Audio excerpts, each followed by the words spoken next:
তুই দেখি জুতোর ব্যবসা শুরু করে দিয়েছিস। কি ব্যাপার শ্রুতি, তুই তাদের চিনিস নাকি? কি রে শ্রুতি, তুই এই গরিবদের সাথে কথা বলছিস কেন? তুই কি এদেরকে চিনিস নাকি? চিনি মানে খুব ভালোভাবেই চিনি। একটা সময় আমার পিছু পিছু খুব গুড়গুড় করতো, দুর্ভাগ্যক্রমে আমি ওর প্রেমে পড়ে যাই। তোরাও কি আমার এক্স বয়ফ্রেন্ড বলতে পারিস। কি শ্রুতি, এই ছেলে তোর এক্স বয়ফ্রেন্ড ছিল? শ্রুতি, তোর পছন্দ এতটা নিচু, এই ছেলেটাকে না দেখলে বুঝতে পারতাম না। আচ্ছা, তুই ওকে কি দেখে ভালোবেসেছিলি? শ্রুতি, তুই বয়ফ্রেন্ড বানাবি একটু দেখে শুনে বানাবি না?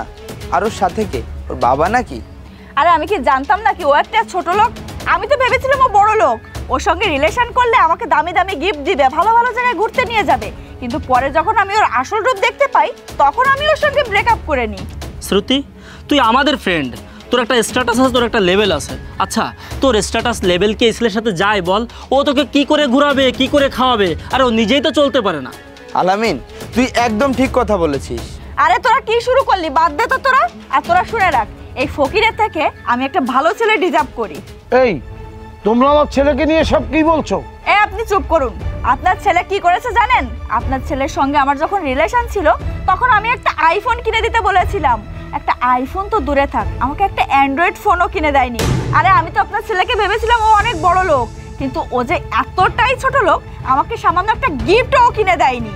শ্রুতি, এদের মতো ফকিরদের সাথে কথা বলে সময় নষ্ট করে কোনো লাভ নাই। তার থেকে চল আমরা যে কাজে যাচ্ছিলাম সেখানেই যাই। আমি একটা বিষয় বুঝতে পারলাম না, তোমরা কেন আমার ছেলেকে এইভাবে অপমান করছো?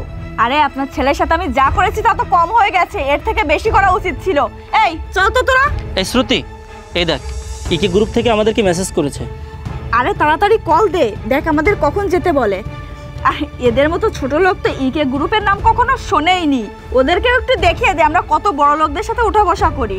ঠিক আছে, কল করো, আমরা একটু দেখি যে তোমাদের কতটা পাওয়ার, তোমরা কত নামি দামি লোকজনের সাথে উঠা বসা করো।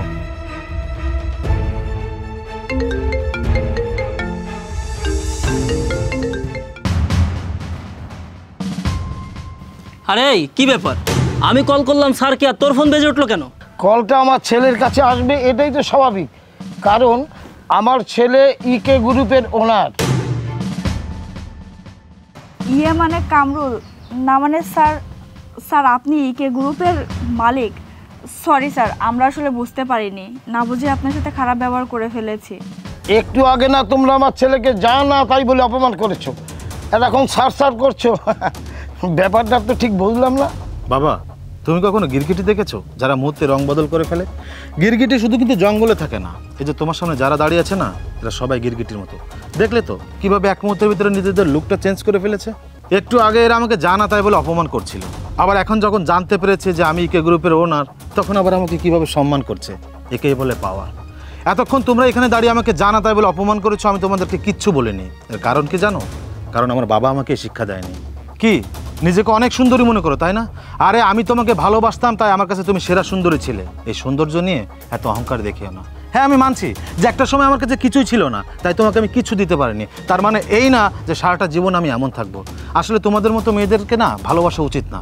আমি বলবো না যে সব মেয়েরা খারাপ, কিন্তু তোমাদের মতো কিছু সংখ্যক মেয়ে আছে যাদের জন্য পুরো মেয়ে জাতির বদনাম হয়। পুরুষদের ভরসা উঠে যায় তোমাদের মতো মেয়ের কাছ থেকে। আচ্ছা, এসব করে তোমরা কি মজা পাও বলো তো? আজকে একটা ছেলের কাছে সাইকেল দেখে তুমি তার কাছে চলে যাচ্ছ, কালকে একটা ছেলের কাছে বাইক দেখে তুমি তার কাছে চলে যাচ্ছ, পরশু একটা ছেলের কাছে তুমি কার দেখে তার কাছে চলে যাচ্ছ। ওয়াও, কি মেন্টালিটি তোমাদের! আসলে এসব দোষ অবশ্য তোমাদেরকে দিয়ে কি করবো? এসব দোষ তো তোমাদের না, এসব দোষ হচ্ছে তোমাদের পারিবারিক শিক্ষার। কারণ তোমাদের পরিবার থেকে তোমাদেরকে শিক্ষা দেয়নি যে কিভাবে মানুষকে বিশ্বাস করতে হয়, কিভাবে মানুষের সাথে মিশতে হয়, কিভাবে মানুষকে ভালোবাসতে হয়। তোমাকে সামান্য একটা আইফোন গিফট করতে পারিনি, তাই তুমি তোমার ভালোবাসা মানুষকে ছেড়ে চলে এসেছিলে।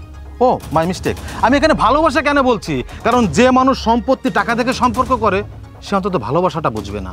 তুমি না একটু কি বললে জানো? যে তুমি আমাকে ছেড়ে এসে অনেক ভালো কাজ করেছো। এখন আমি তোমাকে বলছি, তোমাকে ছেড়ে এসে আমি অনেক ভালো কাজ করেছি। তা না হলে আজকের এই পজিশনে আমি কখনোই আসতে পারতাম না। আমার জীবনে সবথেকে বড় ভুল কি জানো? তোমার মতো একটা মানুষকে ভালোবাসা। যাই হোক, তোমাদের সামনে দাঁড়িয়ে আজকে আমি এত কথা বলতে চাচ্ছি না। তোমরা এখানে যে ডিলের জন্য এসেছিলে, সে ডিলটা তোমাদের সাথে হচ্ছে না। এমনকি যে ডিলগুলো পেন্ডিংয়ে আছে, সে ডিলগুলো আমি ক্যান্সেল করছি। তোমাদের মতো অহংকারী মানুষ আমি আমার সামনে আর দেখতে চাই না। এখান থেকে চলে যাও। প্লিজ স্যার, এমনভাবে বলবেন না, তাহলে আমাদের চাকরিটা থাকবে না। স্যার প্লিজ স্যার, আমরা অনেক বড় ভুল করে ফেলেছি, আপনি আমাদেরকে ক্ষমা করে দিন। জি স্যার, প্লিজ আমাদেরকে ক্ষমা করে দিন। সরি, আমি তোমাদেরকে ক্ষমা করতে পারবো না, কারণ আমি এক কথার মানুষ। আমি যা বলেছি তাই হবে। তোমাদের সাথে এখানে দাঁড়িয়ে অনেক ভালোভাবে কথা বলেছি, কেন জানো? কারণ আমার ভিতরে পারিবারিক শিক্ষা আছে। খারাপ ব্যবহার করতে আমাকে বাধ্য করো না। যাও এখান থেকে, যাও। বলি তোমাদের ভিতর কি লজ্জা শরম বলতে কিছুই নেই? এখনো দাঁড়িয়ে আছো? যাও যাও এখান থেকে। বাবা চলো।